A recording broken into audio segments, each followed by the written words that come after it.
I think that Israel and India, the only Jewish democracy and the Jewish democracy state and the biggest democracy worldwide, India are great allies. Israel see India as a strategic partner, not just mainly, I think, values wise.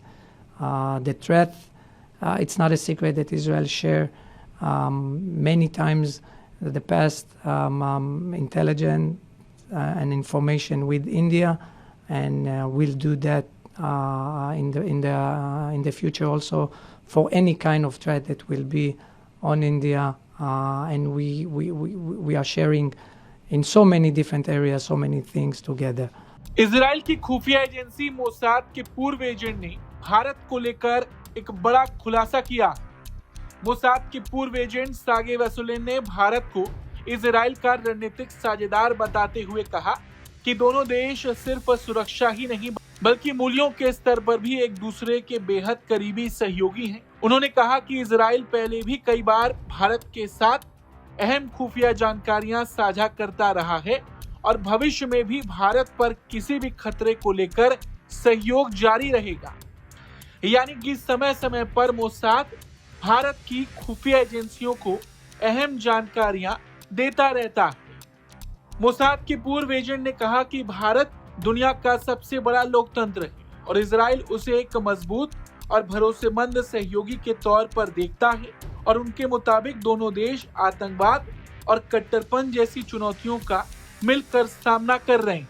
पूर्व Mossad agent ने 8 front यानी सूचना और प्रचार युद्ध का भी जिक्र किया और कहा कि ये एक ऐसा खतरा है जो सीधे हथियारों से नहीं बल्कि सोशल मीडिया और प्रचार के जरिए समाज को प्रभावित करता है। उन्होंने दावा किया कि कट्टरपंथी इस्लामी समूहों और अल्ट्रा लेफ्ट प्रोग्रेसिव नेटवर्क्स के जरिए युवाओं को निशाना बनाया जा रहा है।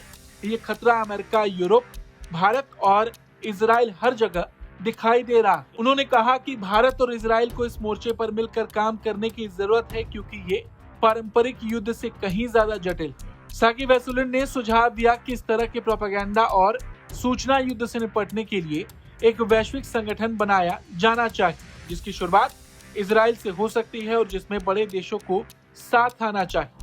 I think that Israel and India, the only Jewish democracy and the Jewish democracy state and the biggest democracy worldwide, India are great allies. Israel see India as a strategic partner, not just mainly, I think, values wise.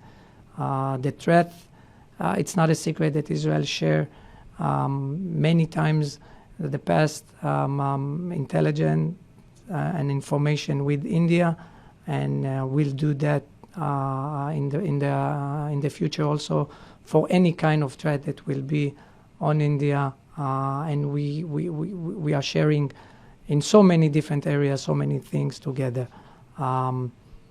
That's about that. If you're talking about the threat that are coming from the 8th front, so the 8th front is the front for public perception, the front for the truth. Not Israel fought in 7th front, but in the 8th front is the front for public perception and propaganda. This is something that coming both from radical Islam, but also from ultra-left woke progress movement.